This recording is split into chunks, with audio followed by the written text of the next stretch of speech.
Please stand for the allegiance.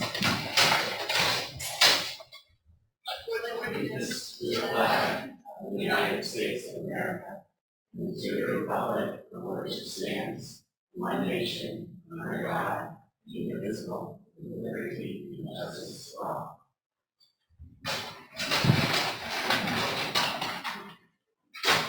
Good evening, everybody. This meeting will be held online, virtually, and in person next to board members that are online. So all votes tonight will be roll call. It will be roll call. If you are here for public comment, you can sign up at the door, or if you're online, raise your hand when it comes to that time, and they will do it to speak. Please remember to be respectful. We will not be discussing any personnel issues during these meetings. If you have issues like that, you can reach out to the superintendent or the building principal, and they are always happy to talk. So please remember to be respectful.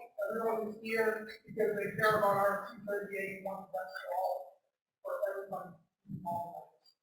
So on that note, Jay, please call the roll. Yep, roll call. We just want to make sure everyone here can also hear the people online, so that's why we do this roll call vote, or excuse me, roll call. So Wendy. Present. Kristen. Here. David G. Here. Amy. Here. Tyler. Oh, okay. I'm going to continue on and I'll come back. Here? Oh, we got you. We got you. Perfect. Thank you. Tyler. Welcome. Christine. Here. Leslie. Here. Patricia. Here. Rebecca. Here. Sean. Here. Brian. Here. Kelsey, I believe, is online. Here. Here. And David T. Here. And Abigail. Here. And White is not here. He did send me a message saying he was unable to attend tonight. So with that, I will turn the meeting back over to Chair Roderick. All right. We don't have our high school reps with us, but we do have middle school reps with us tonight. First up is Audrey Tucker and Lucy, sorry, Coriel. Okay, trying to read the handwriting and it's not mine. So. Welcome.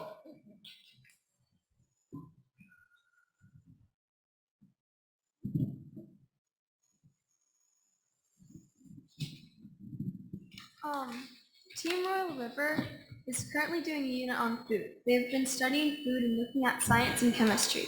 They did a cookie taste test, built atoms from food, and learned about farm to table by growing their own plants. In one class, they are designing food trucks and understanding food around the world. Moxie Falls is currently working on their survival theme. With Miss Freeman's elective, students are working on the circle of life and cells. In Mr. Brannigan's elective, the students are studying the great outdoors. They have just finished Lost on a Mountain in Maine and are now studying topographic features in Maine and New England. Their first is the mountains of Maine.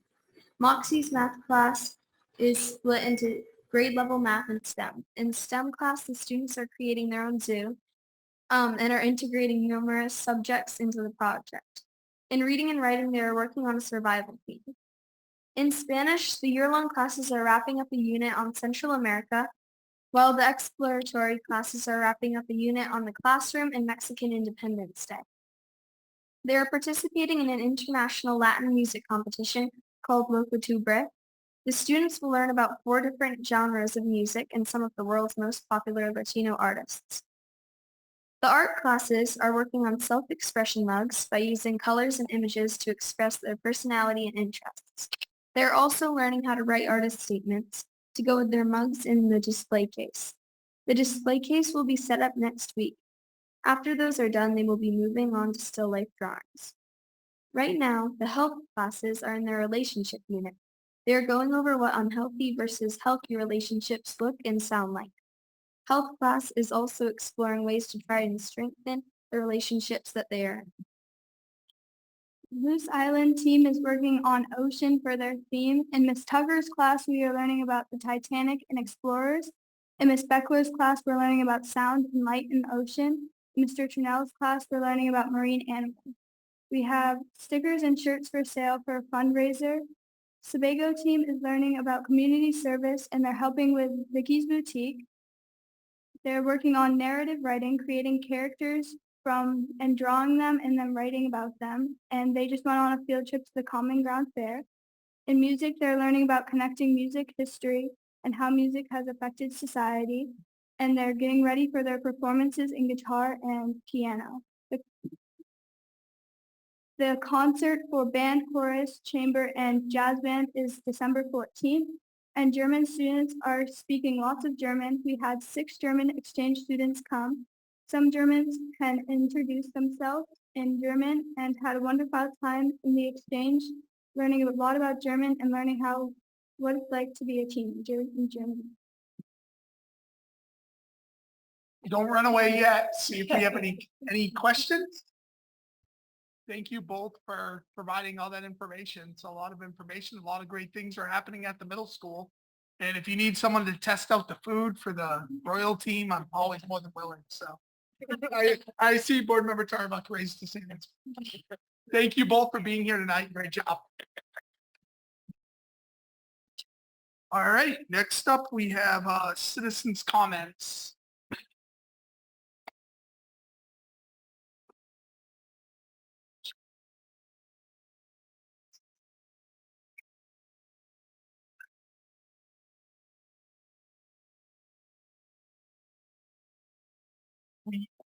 We have John Parker. You want to step forward and you have 3 minutes. Yeah, thank you very much. My name is John Harker. For those of you who don't know me, my wife and I live in Mount Vernon. We've been supporting the school for about 3 decades. I did a stint on the school board about 10 years ago, so I know what you folks go through. And I also run Kensal Orchard and a cranberry nursery, in which a lot of the students here made a lot of money over the years working for me. So I appreciate being able to be here. However, I didn't want to have a citizen comment at this point because as many of you know, when I sent around that email to Jay and asked him for some answers to some questions, I'd prefer if you'd be willing to let me just speak after Jay gives us an update on what's going on, because that way I won't lead you astray or give you bad information. So I'm just asking if you'd be willing to let me do that when you get to that point.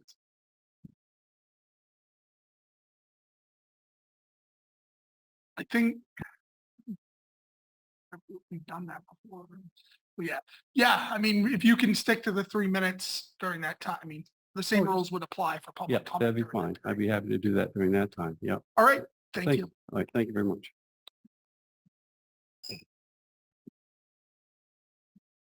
Do we have anyone online? All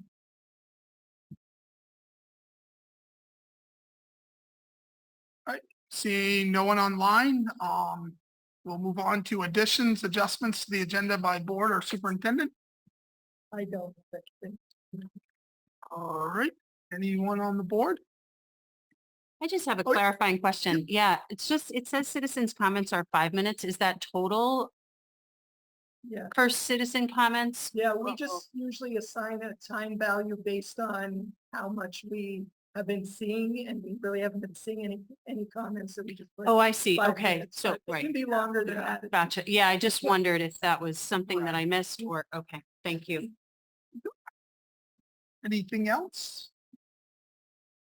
All right, anyone online have anything?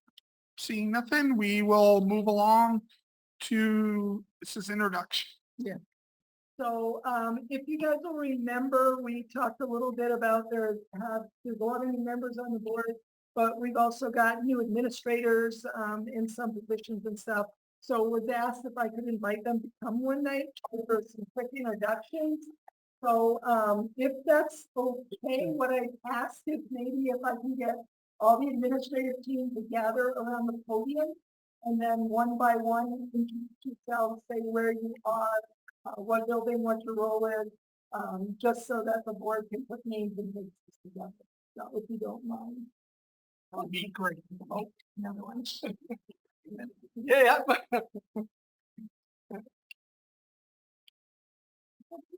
And you guys can nominate Jeff Boston to go first if you want. It's all right. I'm already. So I'm Michelle Hood and I'm the new principal at Mount Vernon Elementary.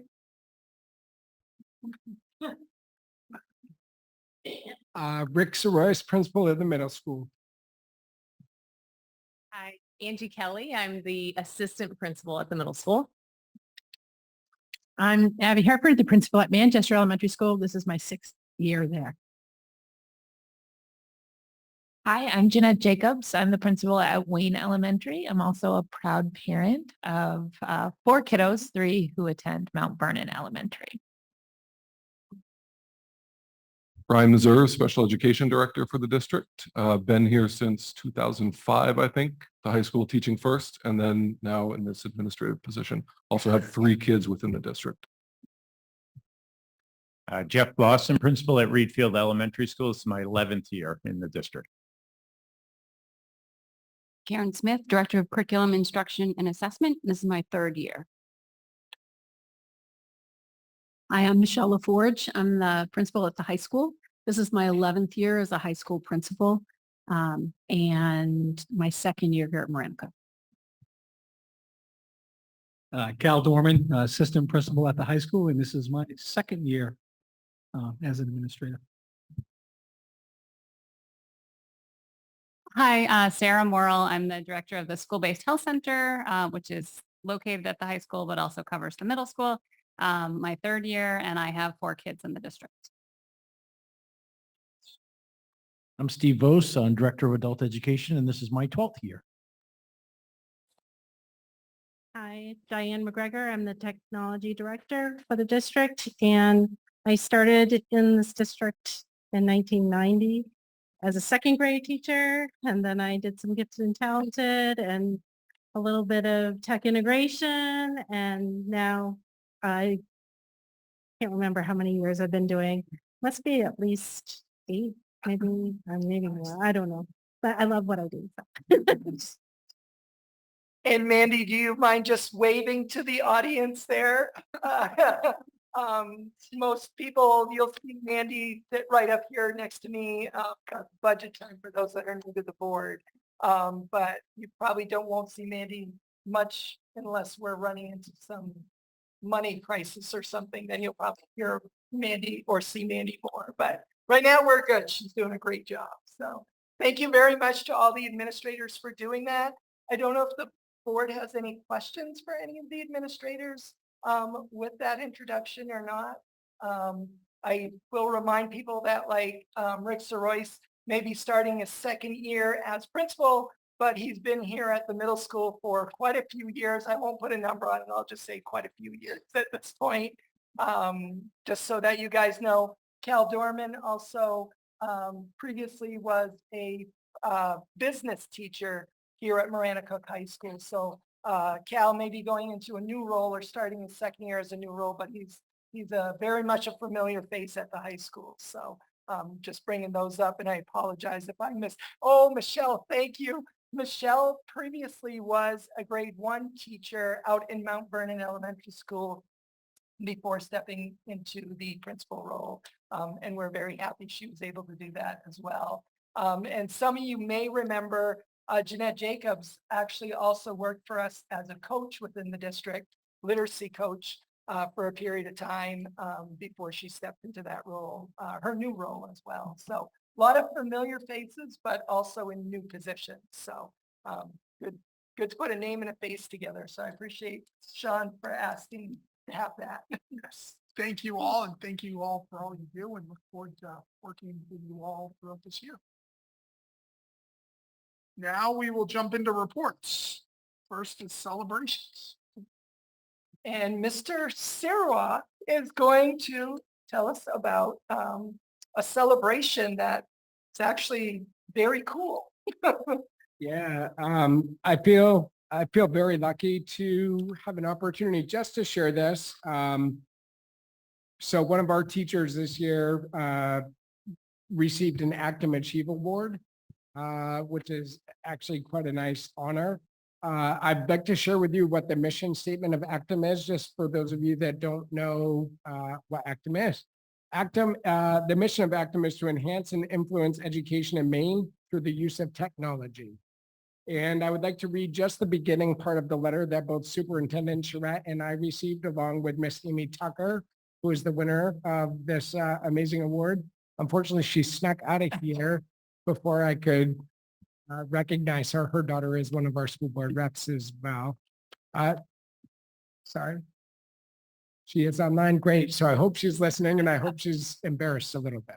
This is not, she does not love this. But, it says, "Dear Amy, congratulations on your selection as this year's winner of the Actum Achieve Award.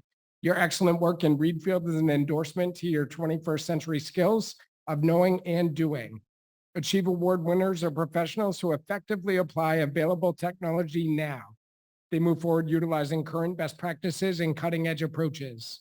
They see students as real people by activating student voice and choice in educational practices. They teach through relationships, inspiring, encouraging, and nurturing. These professionals also recognize that further change is necessary, but understand that it is a process for all stakeholders. They realize that teacher and student empowerment is the key element to technology integration. Achieve educators expect success and motivate through awareness and access to information." There's more to this letter. Anyone that would like to see it, I will ask Amy if she's okay with me sharing that, but there are some financial awards that go to the school and to Amy for her classroom use as well.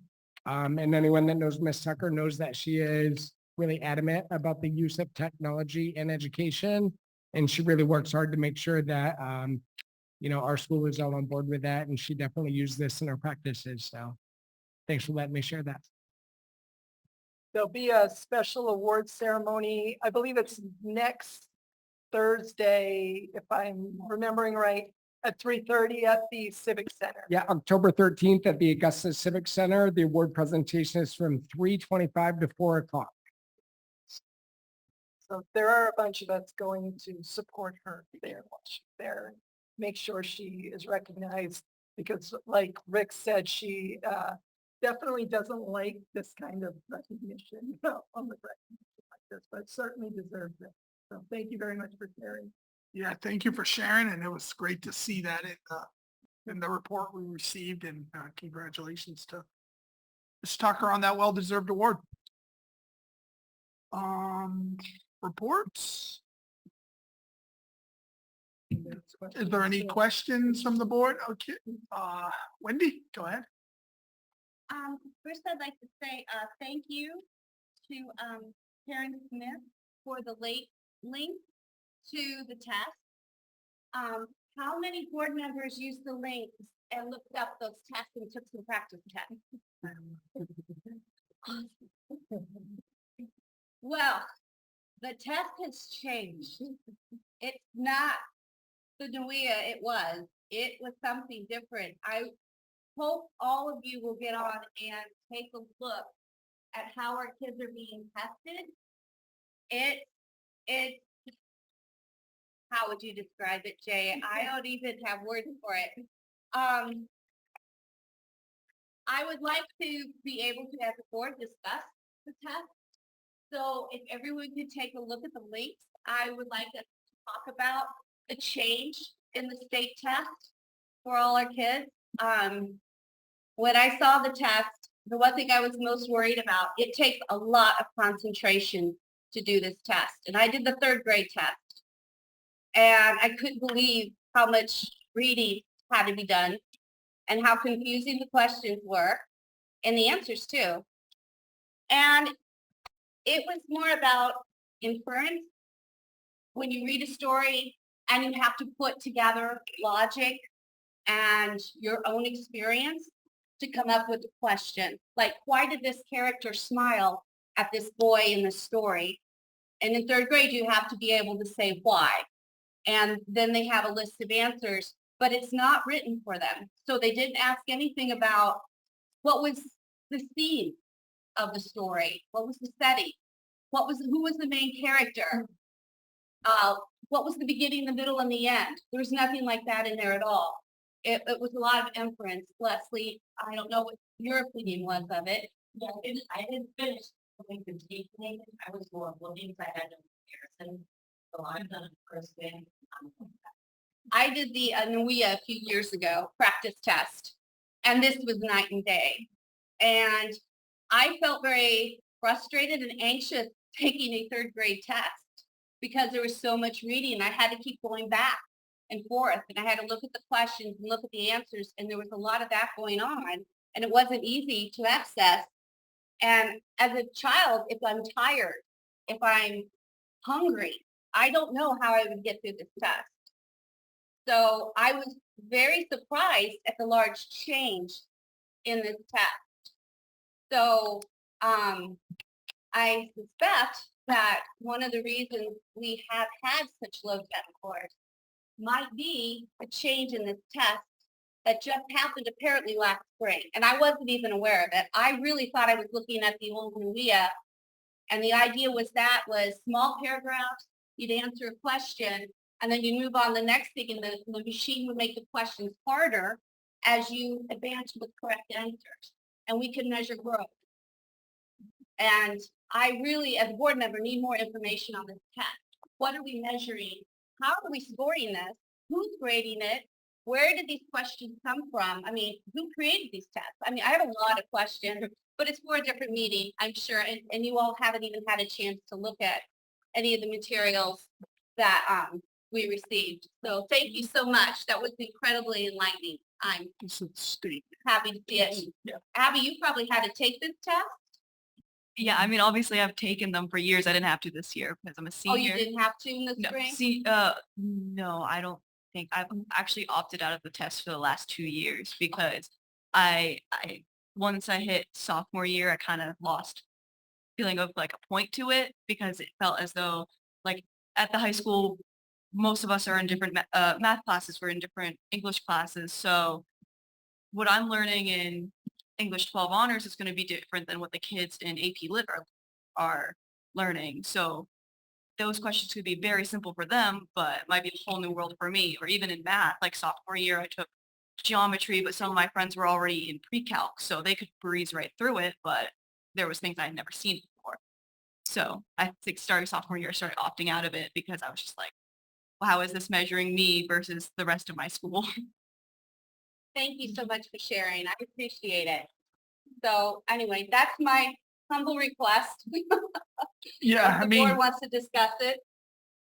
Well, and I hope you can hear me. I'll just take this opportunity to remind everyone that we're going to bring in December, we're going to bring this forward because I was talking to Wendy today and we're just now starting to get results from the through assessment, which is what Wendy's talking about. And there's a lot to it. So I understand, Wendy's questions and what she's asking and stuff, but we're just now starting to get it from the state. So like, what are the cut scores and what do those cut scores mean and all that stuff? We're just now starting to get it. So it is like important to note that it is a very different test than what we've traditionally done with NUIA. Even though the name is the same, the tests are different. The regular NUIA was adaptive. The through assessment, and it's referenced differently. So again, I understand these questions like, how are they applying all of this? What does this mean? How do we stack up? How do our students stack up within grade levels, within schools? The 10th grade now, like in the old format, they used to use the SAT as the state assessment.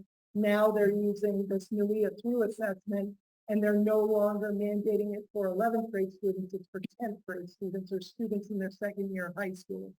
So there's a lot of like nuances there going on. But it's definitely on our agenda to talk about.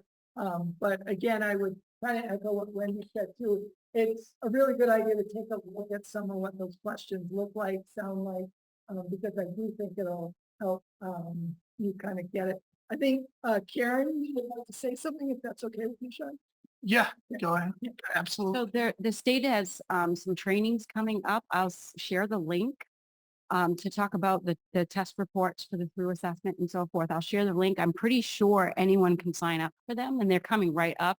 And there's a series of those. So I'll send you the link and I would encourage you to participate. Yeah. Okay. Thank you.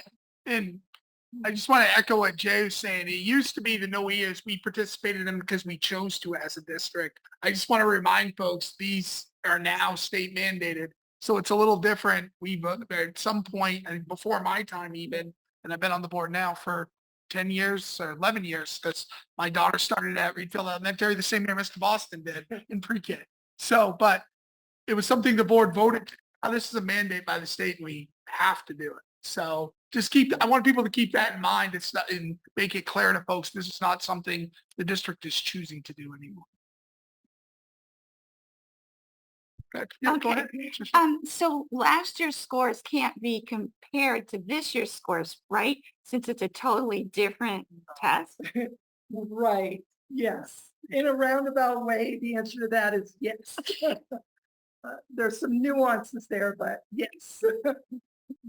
Because it was starting to be mandated by the state last year. Yes, Correct? last spring. Last spring. So last spring's tests, Karen can correct me, should be similar for this year's test. Am I correct or not? Well, it's the state, so yes. But Karen, yes, please answer. So the fall testing is like the typical NUIA map growth that adaptive.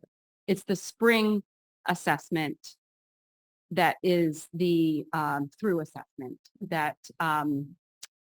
it has the criterion referenced. So it's not the traditional map growth, but the ones they're taking this month are the traditional map growth. But the one, this was done in the spring, correct? Yes. But the one in the fall that they administer informs the spring one. So that's why the state mandates the one in the fall and then in the So we're spring. doing both types of tests. Yes. So this is another request. Would it be okay to show the new board members what the other test looks like as well? Because it has a different format, doesn't it? That's I can check to see if there's an available sample for the map growth. There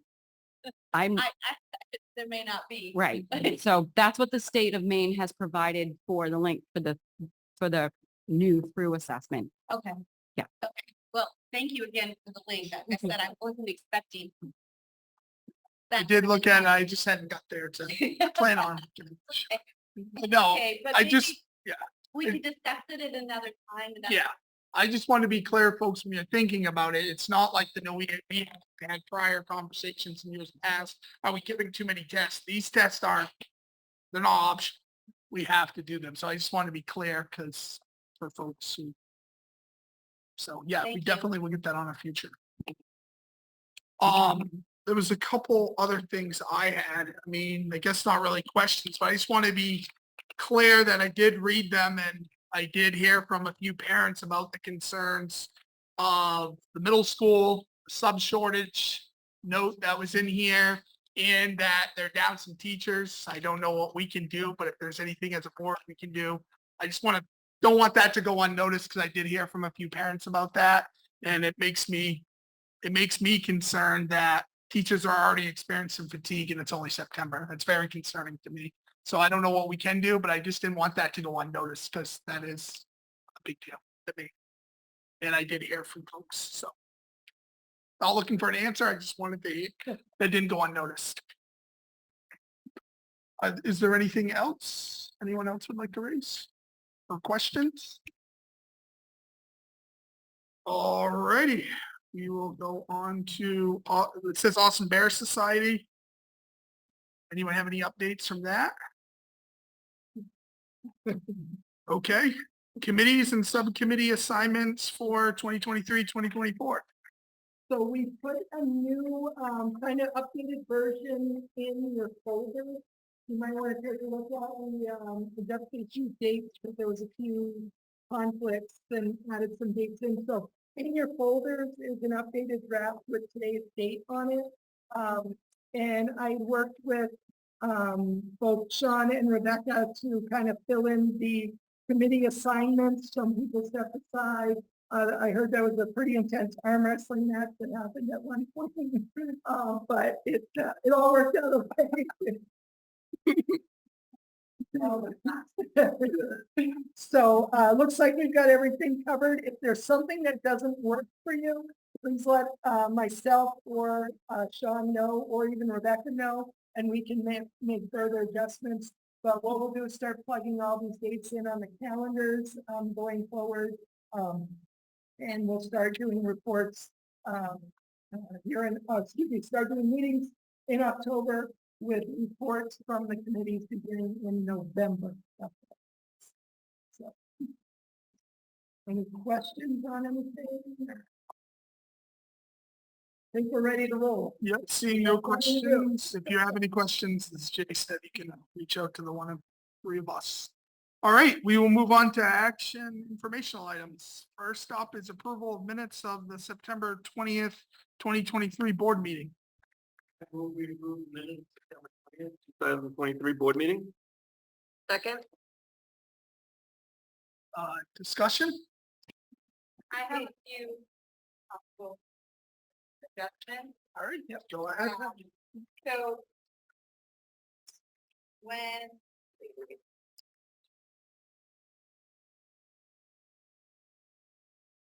so if I were somebody reading this that wasn't here, it refers to the third goal, but it doesn't bring anything up about our discussion about the adding the third goal. I don't think it expresses the board's concern around the test or the academic achievement. There, again, it refers to the third goal, but it doesn't mention the third goal.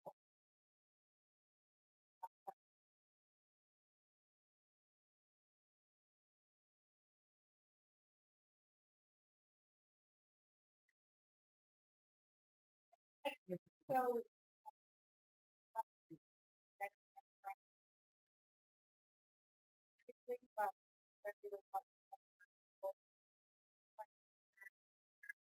I think that we need to help me out, Brian, here, if you, because you were the one saying it, but do you remember? I can help. You want help? Yes, I'd love help. Go ahead, Leslie. So we talked through the goals and there were two goals that were fairly simple, but it's a three-legged stool. So the two legs were around budget and also around engagement of stakeholders. But at the end of the day, we have to be ultimately achieving what we set as academic results and improvement. But we also then need to support that with the engagement of all stakeholders and then support that with a budget. That stuff all rolls together. And without the line item for a goal that was around academic achievement results or improvement, then it felt like we were sitting on a two-legged stool.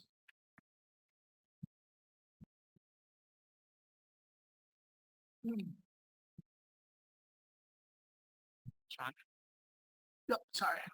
Yep, go ahead. But we also said we were going to talk about the third goal today, which Correct. Jay put in there, and I did I did my own goal thing too, because we were talking about it at quite great length about possibilities for the third one too, which wasn't included as well. I just felt the minutes didn't reflect the conversation that was had. I mean, I think it could, something along the lines simple as my response to an email we received, board member Tarbuck did raise, I had the email in front of me that I wrote, but did raise that academic achievement should be a part of our goals, and the board agreed to look at the A-team's goals and discuss it at their next board meeting. I think that's fair. Period. Instead of going, something along those lines. That works for folks.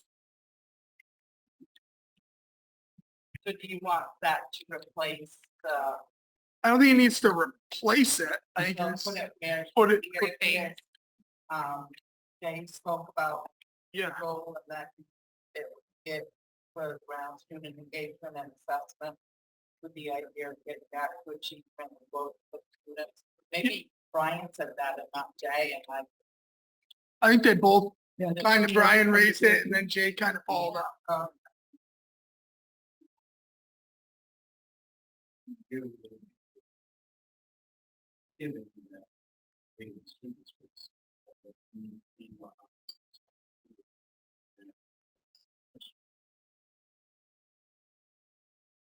I think Jay ended. Yeah. Yeah.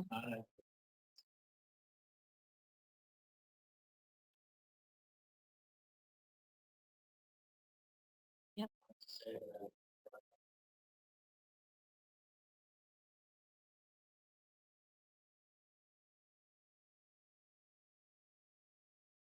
You have anything else? I think that's it. Okay. Do you, Well, I know what I'm gonna do. yeah, do you need more guidance? Well, I think from what Brian said, I'm just gonna have to look into that. Brian brought it up and the superintendent added that, and I'll just keep what Jay said. Because. Yeah, I think that's accurate. Yeah. So I think we need to amend as amended. Are you open to a friendly? Yeah. You want to make it So I amend. as amended, minutes as passed. amended, wait a second. Give me one second. Are you okay with the amendment? Yeah, I amend the amendment of what was just discussed. So I'm okay with it. All right, any more discussion? I think it is important because it did lead to an email that the board was insinuating the board wasn't concerned about that. We obviously were because we're spending more time on it tonight, so. Thanks for bringing that up. All right, we'll move to a vote. All right, so, voting on the amended minutes, just so everyone's clear. Wendy, Yes. Kristen, Yeah. David G, Yes. Annie, Yes. Tyler, Yes. Christine, Abstain. Leslie, Yes. Patricia, Yes.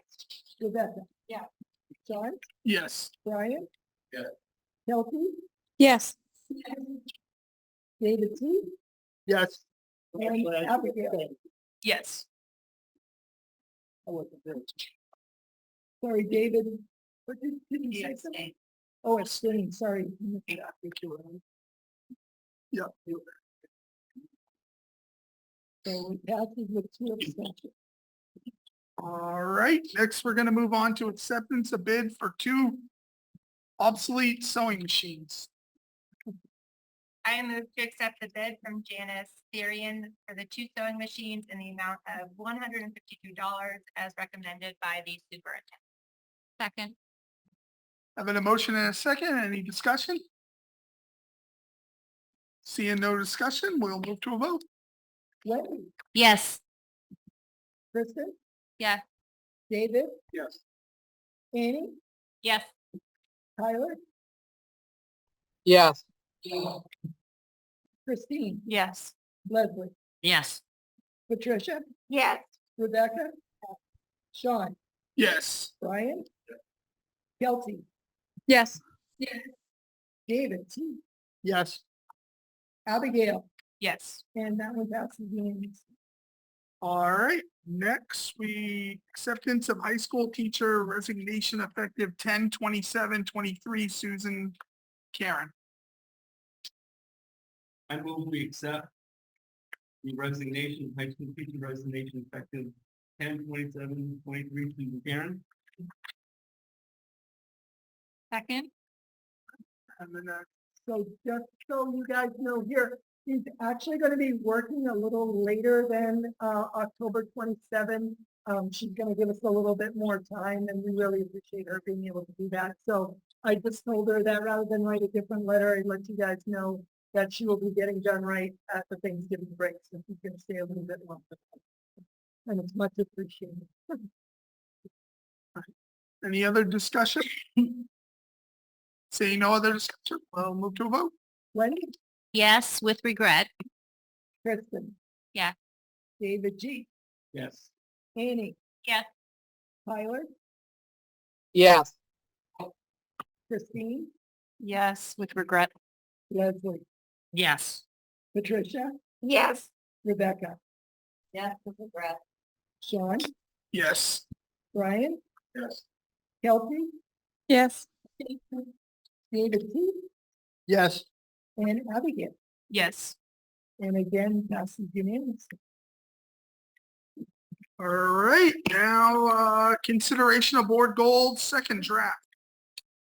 So I know Wendy has been working on something as well, so we'll start with Wendy. Jay had some good lines in here, but I went with a softer approach. The line I came up with was a mixture of some of the things that have already been said in our other what would you call them? Well, anyway, I'll just read it to you. I put support student success in all areas as we strive to improve academic outcomes for all students so they may achieve their highest potential. Will you read that again, Wendy? Certainly. Support student success in all areas as we strive to improve academic outcomes for all students so they may achieve their highest potential. So that would be goal 3. Is that how you're proposing? Yeah. Yes, that Yeah. that's from right. Yep. from our discussion, to support them in all areas that they're interested in succeeding. And if you read Kathy Jacobs' email, she also mentioned to improve academic outcomes for all and also having them reach their highest potential.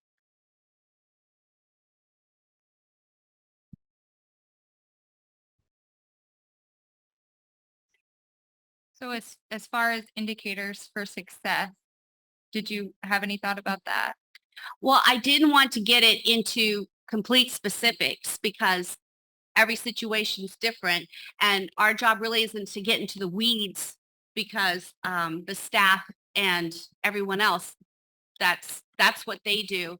But we're more of a support. So I wanted to keep it more like a chef's kiss instead of a sledgehammer where we say, we must do this, A, B, C, D, E, F. I thought something more generalized, but specific at the same time to say we encourage everyone's success, academic improvement, so they can reach their highest potential. So those were the 3 things I thought might be important goals for us. It's all in one, but.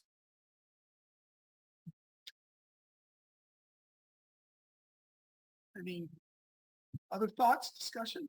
All right, Rebecca, go ahead. I like that. I would like to add to it, part of option 1 that they have here, where it says that we will endorse the goals set by the AC and support them. That maybe their goals are.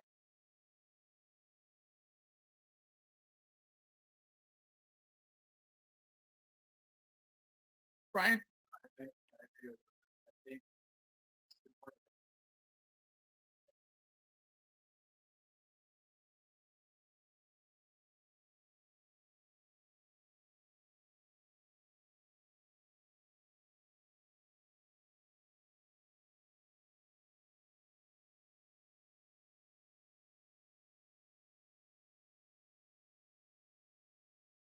This is great. Thanks. Should I just get it? All right. Guys, awesome. Can you hear? Oh, that's really good. And now I lost my train of thought completely. Totally get rid of it. Yeah, what Rebecca said is really good. I think you were going down the road of how to align them. Yeah, yeah, I think you guys get it. Yeah. Exactly. Any other thoughts? I support both Rebecca and Wendy's proposal. I think it's important that we are explicit to a degree, but it's also a degree of implicit And what we're trying to communicate. I think that if we micromanage the numbers, there's kind of a danger in doing that, and that's really not our purview, to Wendy's point, so. Thank you. Nicely said. Do we need to be able to measure this? Them? Yeah, that was my thing is we set the goals and someone else measures achievement with those goals and reports back to us to how they're doing.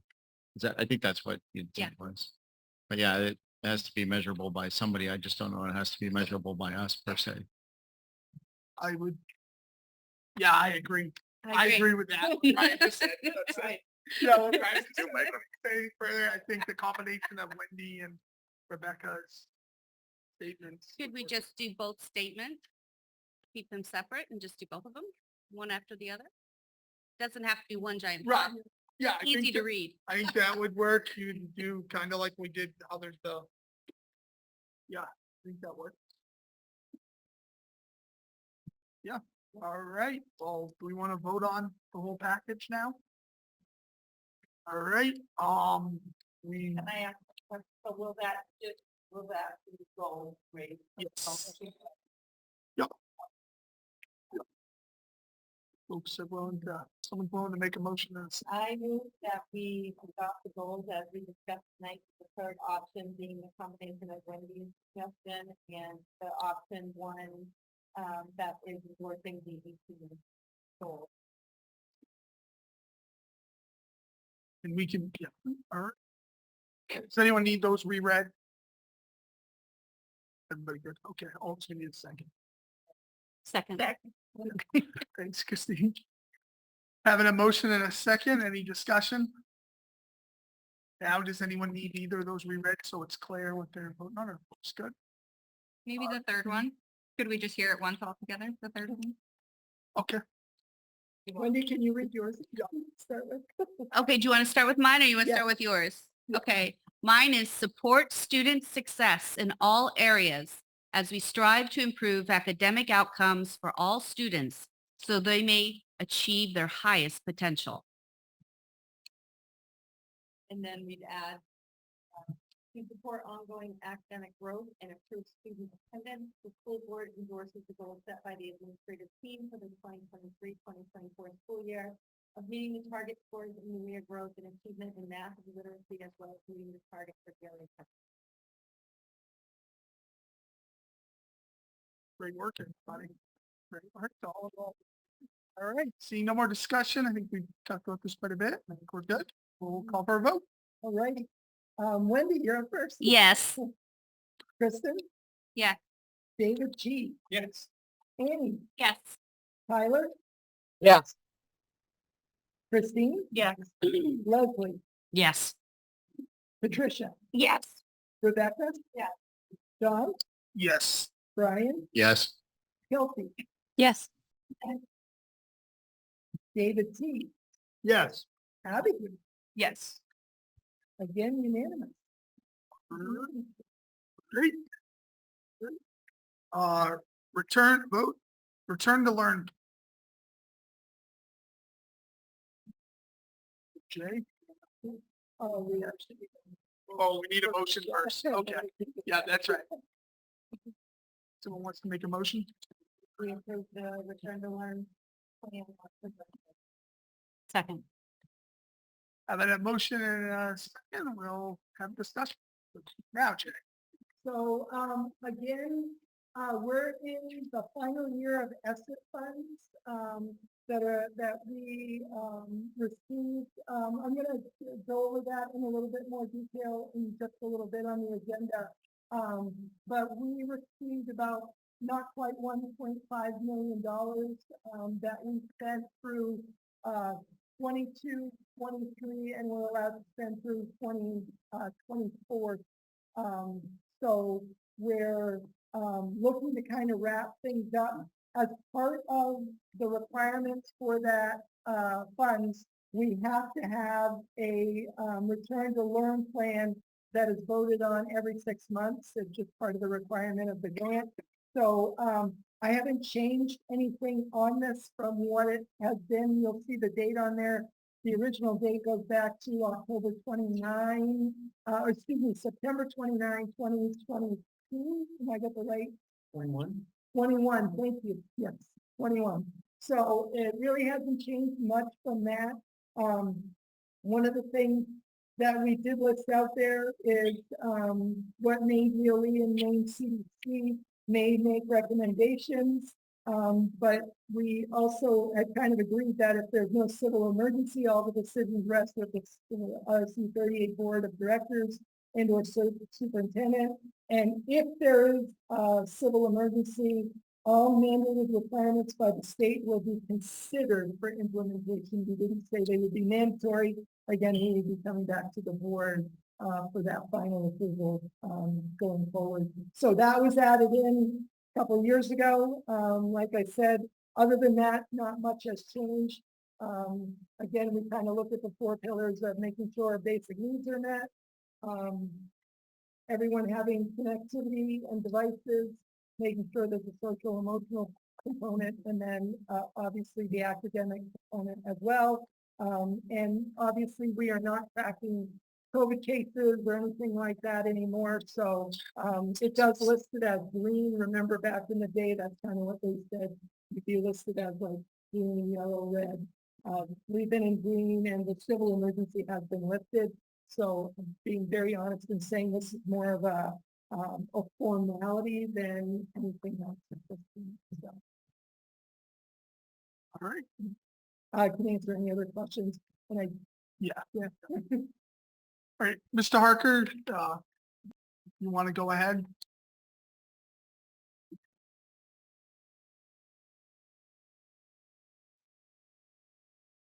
Yeah, thanks a lot. I know it might seem like just formality, but there are some issues with this plan, and there always have been with this plan. As Jay just said, this is a plan that went way back, and we've learned a lot since then. So, and I'm a businessman, and I don't just pick up and say I have a problem and don't do anything about it. So what I did was I'm coming to you and say, I think there is a problem. At least I think there's a problem. And I did give you in an email a suggested solution to just change the plan a little bit to make it more up to date with the latest research and science. And so that's what I'm hoping you would do tonight would be to just vote this down. Give yourself a month to do a little bit more due diligence with what I've said and maybe check it yourself. Don't go by what I say. Look it up a little bit more and then come back another month and maybe change the plan a little bit, adopt my plan maybe, or go with this plan. But I'm just asking you to delay it for a month and do some more due diligence. And here are the 3 things I want to mention to you about the plan. And I'll be brief. First of all, it still does depend upon the CDC. And if we do go code red, you're saying you're going to go with CDC recommendations. Now, the CDC was the one who came up with a lot of this stuff already, and it harmed kids in the past 2 years, and that's what we're still dealing with. The CDC recommendation harmed kids. So why we're still depending upon the CDC or the DOE, really, I don't understand it. Every mandate was wrong, and there's a lot of injury to kids' health and well-being. Secondly, the plan says that you will go remote under a code red. Now, which even the CDC now is backtracking on that. They know they screwed up. And so they want kids in school. They're telling, keep the kids in school. So that's what the CDC is recommending now because they know they did that wrong. But we still have it in our plan that we will go. And if 90% of the kids are healthy, they're still going to have to go remote if we go code red. Thirdly, the plan still says if you go code red, the children must mask. CDC is continuing to encourage masking. There are now hundreds of studies that show that masks harm kids.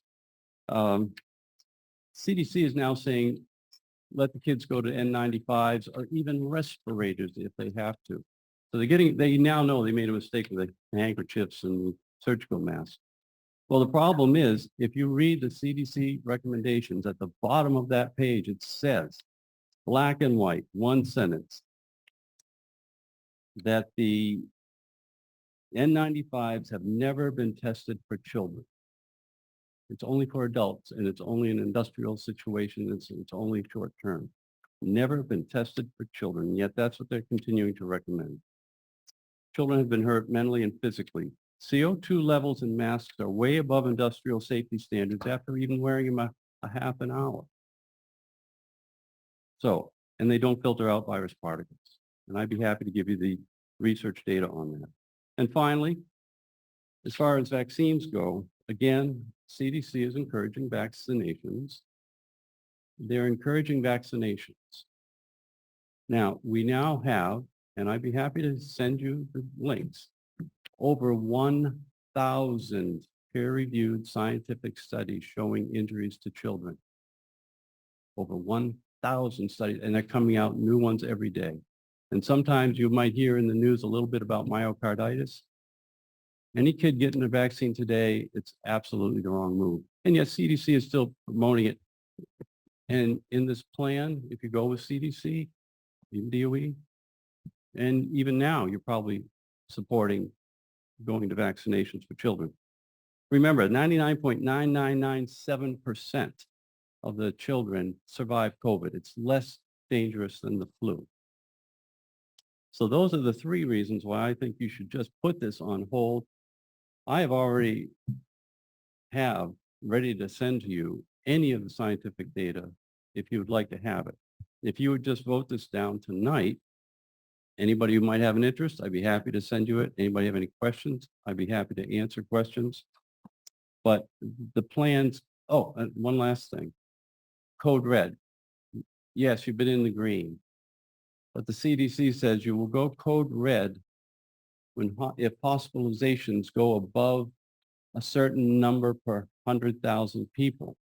So they've switched it all around. And now they're saying, so if a nursing home has a problem and hospitals in this county are, if they are overloaded because of the nursing homes, we go code red. That's their new recommendation.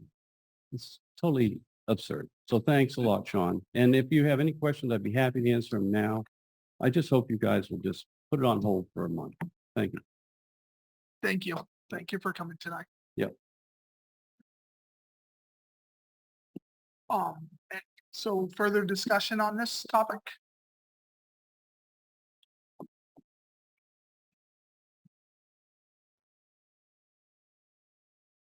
There any negative repercussions to wait? It was just, yeah. Always put in the window. Yeah, we're at the end of our 6 months. We've just been doing it every 6 months. So, yeah. I can't say there won't be. It might cause us some problems when we're trying to invoice the expenses. They might not follow through with the invoices if we don't have a current plan. They will just kind of pause their repayments to us. Can I ask a simpler complex question? Because I'm new, is there a way to prove with an amendment with a revisit? Like is there a method of doing that I'm not interested in that allows us to meet the requirement? Invoices can go through, but the ability to revise. Right. Rebecca, if you want to go ahead. I was just gonna say that we can approve it tonight, and then if we've done research and we want to come back and revise it, it can be put on the additional adjustments to the agenda and it can be discussed again. In doing that, can we also, so did you say this is the last time we need to? One more time. So can we talk about that before the end of the 6 months? Oh, absolutely. That way we're not in the same pickle then. Two pieces of desire. All right. Yeah. All right. David, go ahead. Yeah. Do you have any idea what kind of repercussions, like roughly, what are we talking? Well, we have some outstanding invoices that are in the process right now. And when you invoice, you have to put the current link that dates your plan saying when the board voted on it.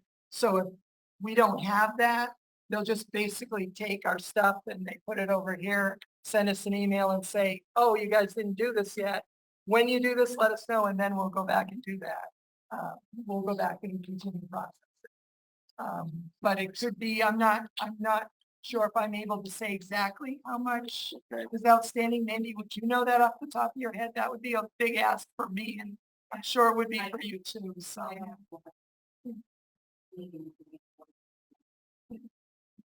All right. Thank you. I see Tyler online has his hand up. Yeah, I really am uneasy about jeopardizing the grant funding. So I'd like to approve it today, just so we don't put any undue financial burden on the district. My other question is, what do we practically use this document for in terms of, I mean, at the end of the day, just Jay, do you exercise control in terms of if the school goes remote, or do we follow this document to a T? I'll be honest, the lesson I learned from the pandemic is before there's any kind of changes, I would be coming to the school board. Again, I think a lot of people learned through the pandemic.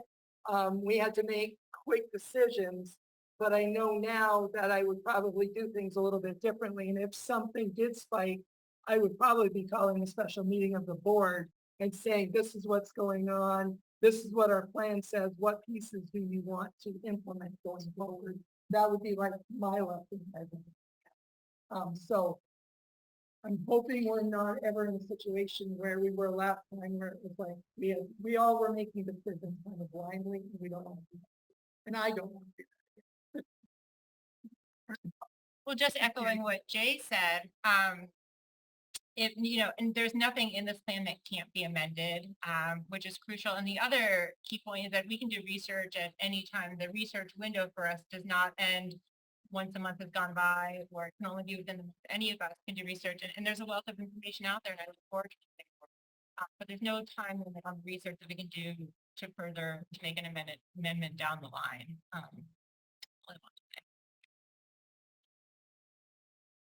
Any other discussion? We have a motion and a second, so I think seeing no further discussion, we'll call for a vote. All righty. Wendy, you're up first. Yes. Kristen. No. David G. Yes.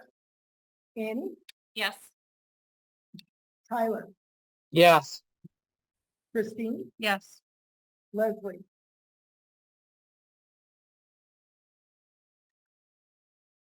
Patricia. Yes. Rebecca. Yes. Sean. Yes. Brian. Yes. Kelsey. Yes. David T. Yes. Abigail. Yes. Right. So if I'm counting that right, we've got 13 yeses and 1 no. Did I count that right? Counting the student, right? Yeah. Sean, I want to thank the board for listening to my concerns. Thank you care. for coming as always. Take care. Next up is the information possible action impact 2032. So I think first I'd like to hear a little bit, Jay, what I read what was here, did a little research of my own, but if you want to explain. Yeah, so I'll just explain it very quickly. It's actually an initiative that goes across Kennebec County. And it kind of originated more so in the towns, with some of the major towns like Augusta, Gardner, etc. And then it's kind of now starting to creep into other areas. I'd say creep, and I mean that in a very positive way, not in a negative way. But people are talking about it more and more. They're trying to raise the awareness of this, and it basically functions as kind of a strategic vision for where Kennebec County would be in 2032. And they set 3 goals, one of them being around health. And then each goal has 3 outcomes underneath. So one is about health, one is about education, and then one is about financial stability going, with this. So what they did is they had a big committee that got together and worked on this, came up with this document, and then they are just basically going around asking businesses, towns, school boards to endorse this. I met with Caitlin Bouchard initially about this. I had a conversation with the superintendent in Gardner, Patricia Hopkins, about this as well. It seems to align with a lot of the work that we do here in RSU 38. There are several school districts that have already jumped on board, including the Augusta School System. RSU 2 is joined. I believe RSU 4 has joined. Gardner is in there, and I'm forgetting somebody else. But it's kind of like reaching around. So my first question when I met with Caitlin was, so do we have to do anything? And she said no. She said, you guys don't have to create any new plans or anything, because these are all things that the school and the district as a whole is working on together. So we can offer support to you if we have things, because you signed up, if we have resources that we can share, we'll share those with you. And it just kind of opens up a conversation among the towns and among Kennebec County for doing this. We are not locked into any specific task or anything like that, but it just seemed like an advantage to have our name attached to this as a leader in Kennebec County. So that's kind of where I was coming from, and that's a very short nutshell. Caitlin did say she'd be more than willing to come if you guys would like more information. I said, well, let me present it tonight and see where it goes. So what it would entail if you guys take make a motion and take a vote on it, there's just a form that I would work with Sean to fill out, basically saying that we agree with this, we support it, and we'd like to make use of the resources and options that this may provide to our school system. It feels like a low lift win for us. Is really what it looks like. And the thing that excited me the most was they talked a lot about resources among especially businesses, and being able to support schools and make more kind of school business connections, which is something we've talked a lot about. So just felt like it would be left and a good fit for us. So thought I'd bring it forward, and like I said, I can bring Caitlin, who will do a much more elegant education package, that's for sure, if you guys are interested. Questions? Brian, go ahead. No cost at all. David? Yeah, I wouldn't mind getting a little bit of detailed presentation.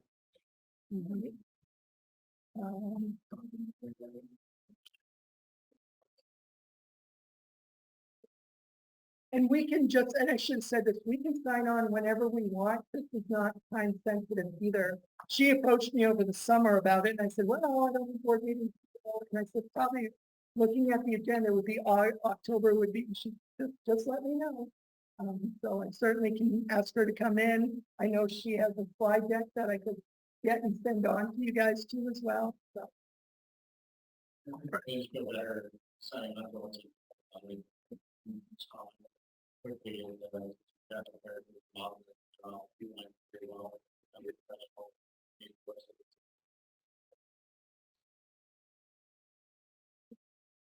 Yeah, I looked as well, and so yeah, if we could have it as. So would you guys like me to invite Caitlin? We'll probably do that in November, just because our next agenda is already full, but I can schedule it for November with Caitlin, and she can bring her little presentation. Perfect. That's an excellent first step. Thank you guys so much. You're welcome. Thank you. All right, next we will move on to the ESSER 3 grant update. No problem. And that also is in your folders, everyone. So this version of this sits online as well. We have to keep this posted online. So there's a version of this online, and this update, after you guys get a chance to see it, will be posted as the update on it. So you can kind of see, the top half. Mandy and Karen were able to kind of figure out how much money we spent, for what, and all of that kind of stuff. We have about $153,000 that's not, kind of encumbered right now. Of that 153, some of it is marked for K-8 curriculum materials, but some of it is also marked for summer school. We get one more year of summer school, through this grant. But everything has to be expended, by next September 2024. So that's why we'll be able to put summer school, fully paid for with the grant going forward here. Then you can see, I'm not going to read all of that to you, but if you look at the projects going down, the color coded, we had to have learning loss. The stuff in green is learning loss specific projects. We had to have that, and we had to mark at least 20% of our allotment for that. So again, summer school programming, we paid 2 out of 3 years with that. So that's why I put that one over in red on completion date, because that will only be completed obviously next September. Then you can see some of the other projects that we did, like with credit recovery at the high school and a MyPath option for for middle school students. We were able to pay for that software. If you turn the page, we've got about $69, almost $70,000 of curriculum material still available. We spent a big chunk of that money that we had on the K-5 literacy curriculum that we are currently implementing. We spent 2 years getting to that point, kind of a long-term project. And then everything else that's in yellow that you see on between the back of this page and the beginning of the other one, those are all things that we did, most of them in 2021 and or completed in 2022. Those were all various projects that we had agreed to do. On the last and final page, the bridges notebooks, which again was curriculum material, we actually moved that into ESSER2 so that we had a little bit of money left there. So we wanted to make use of all the money we had. So we moved it into ESSER2 to be able to do that. And those materials obviously have been purchased as well going forward. So again, it was almost $1.5 million. And thanks to everyone that was involved in kind of helping shape that plan that we came up with, the projects that we came up with to be able to do that. So again, we're basically down to about $153,000 that's left for more curriculum supplies and one more year of summer school. Basically what's left. So. All right, any questions? I think Tyler, go ahead, Tyler. Yeah, I just have a quick question on summer school.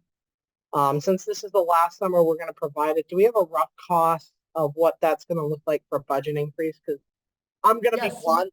I really don't want to see students have to pay for summer school when this funding ends. So if we can just make preparations to have that included in the budget, that would absolutely. We've actually been having conversations about that, and even within the grant, we learned some of the lessons that we did with summer school and learned where we could swim back a little bit to be able to save some money going forward.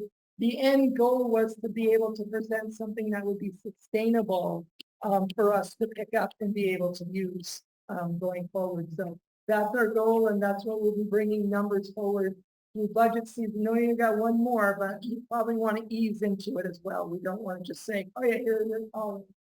But that includes, just so you guys know, paying the staff to be there, curriculum materials, transportation. We have been transporting students, and we have been doing food for them as well. So we did a breakfast and a lunch before they left. So it's a pretty robust, I feel like it's pretty robust and has been very successful program. So it's, we'll have to have those discussions, and you're absolutely right, Tyler. We will make sure you have all those budget numbers to take a close look at. Michelle actually has done summer school for us for a couple of years here. Michelle, I don't know if you want to say anything just from the elementary perspective. Especially elementary stuff.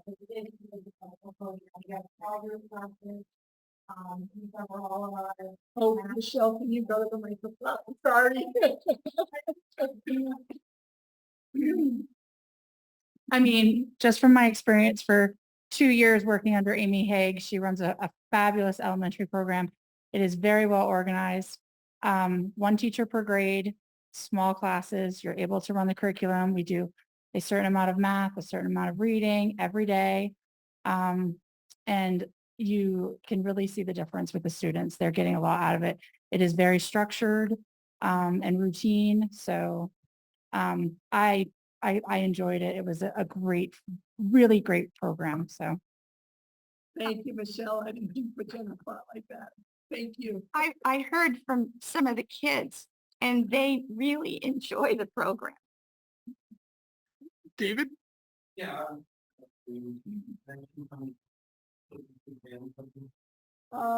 Yeah, if you're okay with Karen, Karen can say. Yes, okay, yeah. So I'm working on compiling a report like I did last year for summer school that I'll have by the next board meeting. We had 82 students K through 12 participate at the elementary level. I have to submit reporting for the grant funding for this, and I was just writing up a report that Amy Haig had submitted, and we had 40 students at the elementary level consistently participating, and with like 85% attendance. And the ones that didn't attend on some of the days, it was because they already had pre-planned family vacations. I mean, we had tremendous involvement in family engagement, and I'll include that in the report that I update you with. That is great. Yeah. So, yeah, so we'll have how many were invited based on need, how many attended. Yeah, that'll be part of it. And I'm also pulling together some like kind of test scores just to kind of see pre-post. We really want to track, you know, the important thing is that summer slide. If we can prevent the summer slide, you know, it's not necessarily that they're going to make all these gains, but they're not going to lose what they've been learning the entire school year, which is very common for many of these students over the summer. So if we can show that they are sustaining and ready to go to enter the next grade level, that's really what we're doing. But the family engagement was a good thing to see this year. 100% of the families on the last day showing up for the cookout. We wrote another additional grant. I took advantage, Amy Haig and I, so that the summer school students could go on a field trip to the botanical gardens that was fully paid. And I think it was almost 100% that participated on the field trip, as well as the parent chaperones was amazing. So it was, you know, I'll have that report for you, but yeah. Yeah.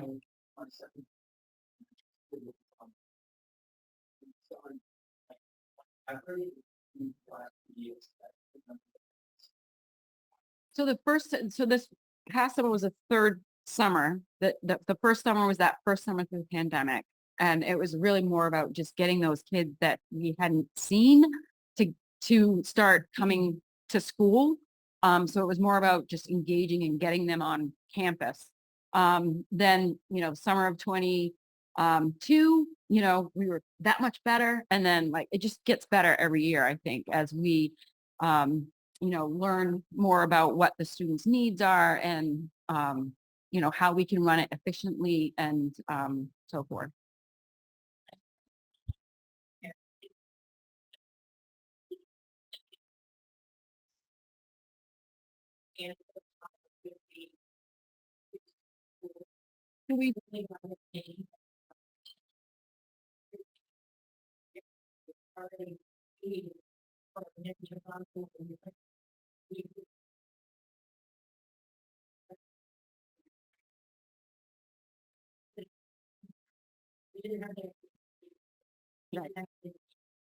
It's and again, that's, you know, it's getting better and better every year, to be honest. I know Amy and I mean, we put the call out, they were starting to develop their lists at the elementary level as soon as March.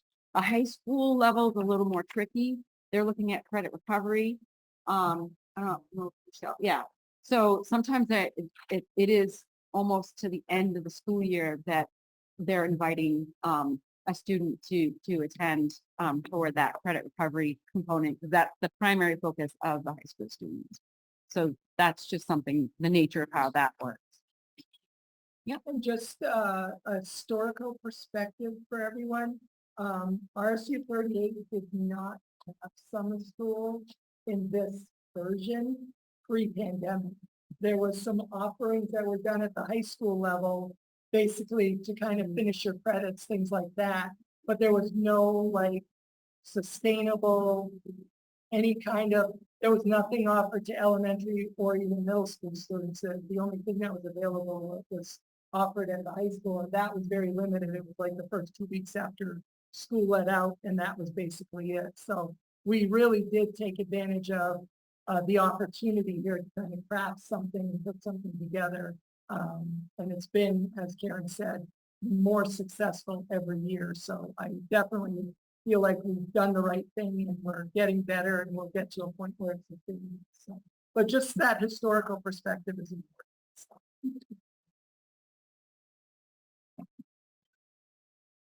Any more questions, comments? I just want to add, I've heard a lot of great things about summer school. I look forward to Karen's report. It sounds like folks have a lot of questions and a lot of ideas. So maybe plan a little bit of time for that when that's on the agenda. Because I mean, summer school is a great thing. I was very surprised when I came here that this district didn't have summer school. I went to summer school. I know kids that weren't a part of summer school who want to be a part of summer school, and parents had to explain why they couldn't be a part of summer school. So I heard that in my kids' community, and one of my kids themselves asked why they couldn't go to summer school. So, but anyway, great work to everybody, and it sounds like it's been a success, and it's something people want to continue on. So let's work together to figure out how we can do that. All right, next is student laptop fees. So I figured the best way to answer some of the questions and give you guys some information was to bring forth the people that are basically on the front lines of that. So I asked Diane McGregor, Director of Technology, to share some initial information. And knowing that we do have one-to-one K through 12, it seems like most of the questions kind of come up in middle school and high school. So I invited Mrs. LaForge and Mr. Sirois to be there to just to lend support to answer any questions that may come up. So with that, Diane, I'll turn it over to you. Great. I'm happy to talk to you guys about this. So the first question was, what are the fees and how the fees apply to damage? And so basically what we do here at RSU 38 and have for many years is we have a tech fee that is charged. It's $20 for K through 5 and $30 for the high school. And what that does is it covers accidental damage up to $100. So basically what we found was schools that didn't have any kind of protection for their families, if a laptop broke, a screen broke, families were being charged really high fees for fixing it. And so what our district has done for many years is that we have this tech fee, and that helps to pay for those accidental damages. Every so often I go out to insurance companies, and last year I did the same, and what they were having for insurance policies, instead of like we kind of pool our money here, is for students, if we use the MacBook Airs, and the insurance premium would be $52 with $100 deductible, or it could be $66 with 0% $0 deductible. And I felt like our version of just trying to collect a little bit of money to help offset the damages protects our families. It also protects our district because then we have the money to fix everything. The other thing that I wanted to talk about is that we never want the fee to be a reason why someone, you know, doesn't take home a laptop or doesn't get a laptop or anything like that. It's really tied into the AUP, and right on the form, there's a checkbox for request scholarship. And I'll let my principals talk about how that might work. Yeah, I mean, as you said, we never want money to be a barrier. And so all they have to do is ask. Don't ask for any form. I don't ask for any proof. I've had students say to me, we could really use the help right now, and done. Here's your computer. Never questioned it.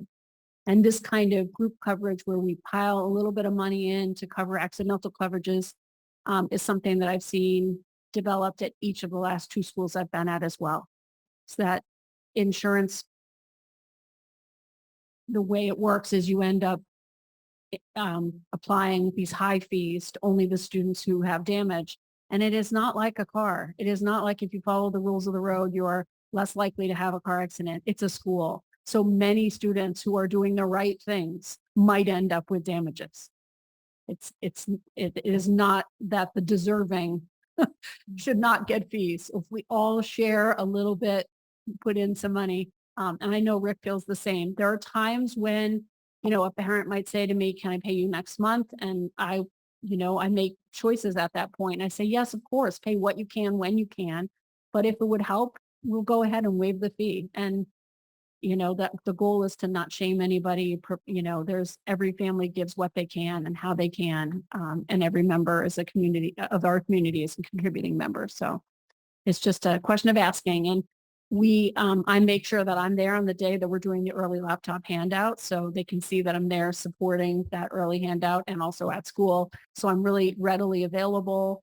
It's really easy to find me. I've taken emails, phone calls. The kid can ask, the parent can ask. You know, we'll never let a fee stand in the way. I don't have a whole lot more to add. We're pretty lockstep with the high school. Again, if help is asked for, we don't ask for documentation that there is financial hardship or something. It's an honor system. We do have numbers on that if people are interested at some point, but of families that have scholarships, we have a form that we kind of track that with. But again, our primary goal is to get technology in students' hands as soon as we can. And I'm pretty confident in saying that this year is probably the best I've seen. It was within not even the first 2 weeks of school that Denise Churchill wrote an email that said we have distributed all technology and at some level, right? So. I could add one more thing. This is by far the best and most effective tech deployment I've ever experienced in any of my schools, including when I was a teacher. So this is my 4th or 5th school. We have sets of loaners. Students' laptop breaks and is being fixed. They have a loaner. I've never had that before. Not one time. So the planning ahead, like the careful use of money, the building of little funds to make sure that there's a set of iPads in the library. So if a kid's really interested in photography or whatever, they can sign one out. But kids who have their laptops being fixed, they have a loaner. They're awesome. So at the elementary schools, it's similar, just a little bit different. It might take, generally we try to get it within the day, the next day, the loaner to them, a swap out to them, that sort of thing. And principals there have the latitude to have those scholarship discussions with those students as well. I also want to add that because of our commitment to having the best technology for our students to learn with, we provide, you know, durable cases. Can you hold up your case? Oh, so the students have extra cases on there that really protect their laptops. We are able to get some keyboard cases for grades 3 and 4, and that literally changed how students can use those iPads, like their computers. Like once you have that attached keyboard, it changed everything. And then for our youngest students, we have very rugged cases, and we paid $2.49 for the best investment we've ever had to protect the iPads. They're screen protectors that go right on the iPads. And I can't believe how much less screen damages we've had in the last year because we spent that on, for those protections, and, but then there's things that happen. Like just this past week, we had a student that vomited on their laptop. Well, there's nothing you can do about that. You have to get a new laptop, and that's expensive. And so because we have this fund, we can just go ahead out and get the new laptop for that. But, those kinds of things happen. And we're dealing with kids and technology. But I also feel like my team does a really fantastic job of trying to meet everybody's needs and get everybody what they need so that they can continue learning. And I'm very thankful for the support of the board and the administration and the teachers and the students of how we use technology here. So does anybody have any questions? Thank you. Do we have any questions? Start with Leslie.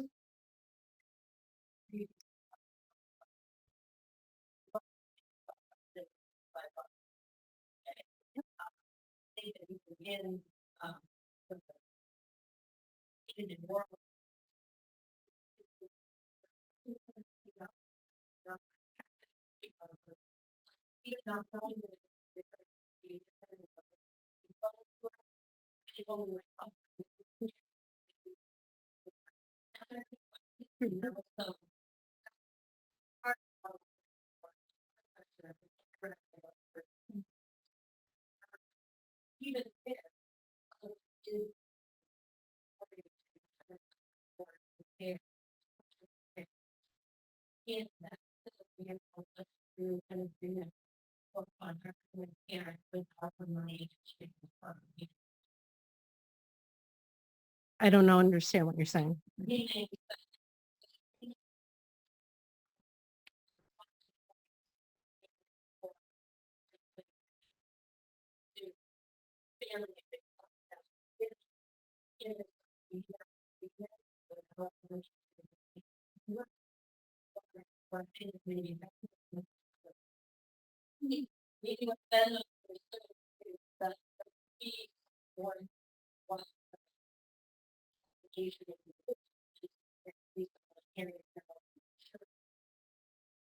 So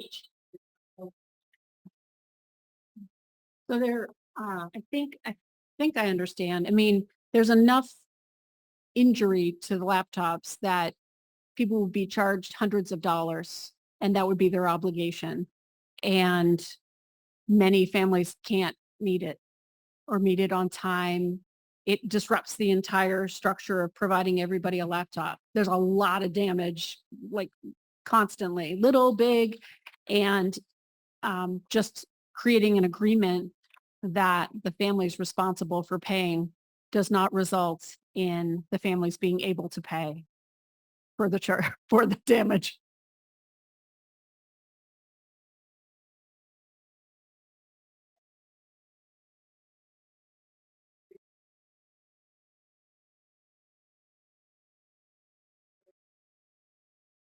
Okay. Instead of $500. Exactly. Yeah.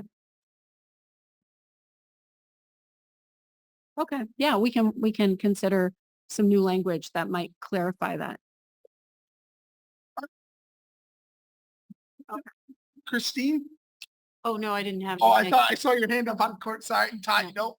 Sorry. Tyler, go ahead.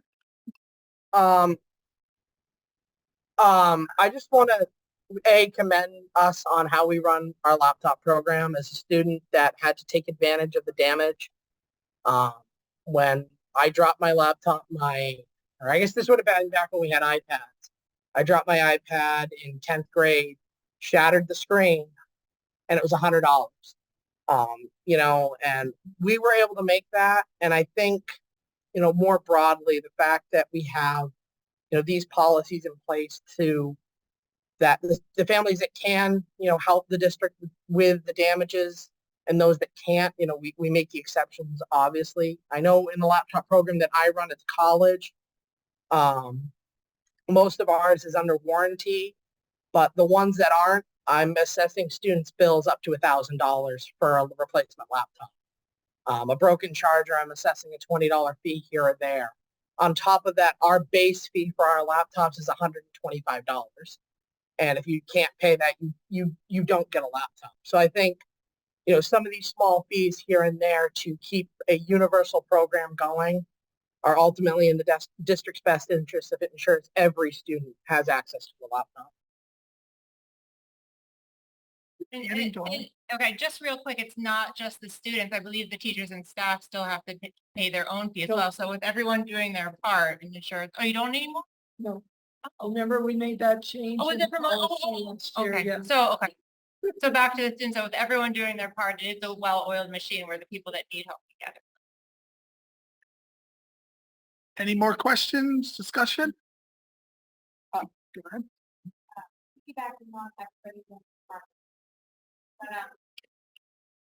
Without asking for more money from people, I think it would be really nice to see something like maybe sponsoring a student or something for people that are actually okay with maybe giving more than $20, so that you guys don't have to take from the fund that you're taking from. I mean, correct me if I'm wrong, but I think it might be nice, you know, to without asking for more money, just say, would you like to sponsor by giving an extra $20? Maybe something is money. Like they do for field trips or other activities that students do. I tried to write one check for the tech fee and some money for his lunch account, and I was asked to write 2 checks, and I didn't want to do that, so I just had him put the extra $5 on the tech fee. So I know you can just submit extra money. So at this time, we don't have a plan for that, but that could be something that we look at in the future. Any further discussion regarding this? Questions? Well, thank you all. Thank you for everybody for all you do to make this a success. All right, last we have RSU 30 informational RSU 38 communications protocol. So it's again, it's the last thing in your folder. We did redact my cell number and Donna's cell number just for, obviously we don't want to get mounds and mounds of phone calls here. So we redacted that, but normally those numbers are there. This is our current version of what we do. If there's some sort of emergency, first call goes to the main office and usually Donna or myself is the one that receives it. And then we start from there running through depending on what the situation is. The most recent kind of walk-in that we did, that was actually spurred because our SRO got information. They talked it over at the high school level, then gave me a call and said, this is what's going on. What would you like to do? And I said, oh, walk-in totally makes sense. So we started moving with the middle school and high school with the walk-in, and we started making phone calls. While we were doing that, I kind of went, oh, wait a minute. This is Reedfield. We probably should be doing Reedfield Elementary too. So I called Mr. Boston, told him what was going on, said, can you start the process for that? In the meantime, the middle school and high school have sent out messages to their people, but the elementary school have not, because they were kind of an afterthought, which again, we learned from these situations. Then how that all kind of rolled out was I spent time on the phone. I spent most of my time on the phone dealing with that because we have students in the route. So I was having conversations with the transportation department, all that kind of stuff. So by the time we had everything kind of in place, the staff had been communicated with at all of the buildings. The middle school, high school message had gone out, but the elementary message had not gone out yet. It was done. So then it was like, okay, lift everything off, and now I'm writing a message saying it's over right now. So there was, I know we didn't send out a message to Reedfield parents, and I apologize for that. It was just kind of the way everything rolled out. This has been a very effective strategy for us usually in the meantime, and we are reviewing this. We have our safety committee meeting. The district level will be adding the SRO's number in here. We've had discussions with him about our people's policy as well. So that's kind of what we use. So we do have a written policy, and that's where we kind of flow through this. Diane is instrumental in helping us get messages posted. So like I can call her for that, the principals can call her for that, all that kind of stuff. So, but we've been fairly effective, I feel like, with this particular policy. But again, we can make it a little bit better. Thanks, Jay. Any questions? Brian? What do you do with your safety system? You do some of your safety policy to say, we're going to do an interaction with you with this event and consider changes. I think that's parents, so good will sort of in the event of a real emergency, working with them.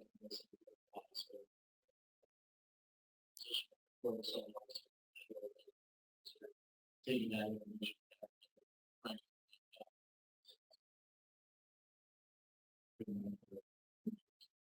And just to kind of piggyback on what Brian said, I got a call from Fayette, and they were like, hey, we didn't know that happened. And I said, the only reason why we knew that was happening is because we have an SRO and they don't have an SRO. We would have never heard of it. To be quite honest.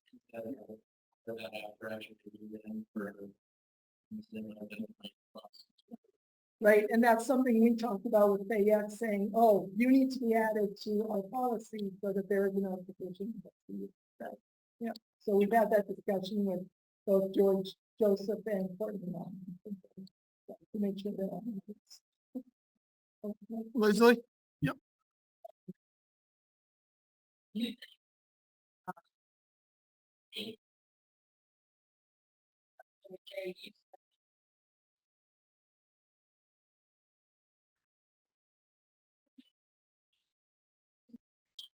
Oh, okay.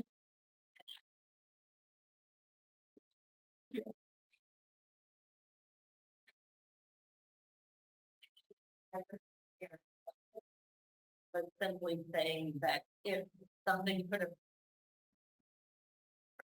if there was maybe a more consistent way that parents could get certain messages of a particular level of priority through the texting or the calling method, even if it were to say only by an abundance of caution, have we done that? It's not directly related to our school, but it's an area cautionary thing. And I think that's what I heard most from folks who reached out to me. And the second thing would be, I think that what would be good as you're doing a job putting packets out to Facebook for the school board. This hasn't happened to me in that packet. So I think that when the board talks about a particular policy, or one comes just under review, being able to send it back out and post saying this was discussed at the school board, and letting parents, putting that forward to say, so if you also want to look directly at it and not have folks have to go to the website looking for it, just say this was discussed, this is the policy that was discussed, we share with you.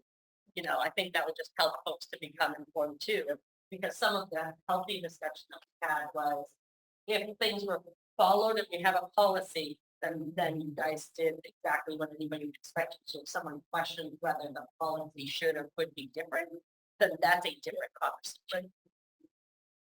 And then we can go from into that positively instead of from the other. Yeah. I like that. Yeah. All right. Abigail, go ahead. So one thing I noticed during the lock-in was there was a lot of confusion about like the whole, you have to stay in and you can't, there was a few kids in some of my classes that got dismissed, but they had no idea that they couldn't drive themselves. And so they kind of started freaking out about that. And then I know there was kids that were trying to come back from cribs, but that kind of got complicated too. So at least for the older grades, even if it's like just the high school, just like clarification of if you're going to get dismissed, but this happens, like you need to get in contact with your parent or something like that. Because I know for one of the kids in my class, it was like a really important appointment and they had no way to get in contact with their parent because it all just happened right then and there.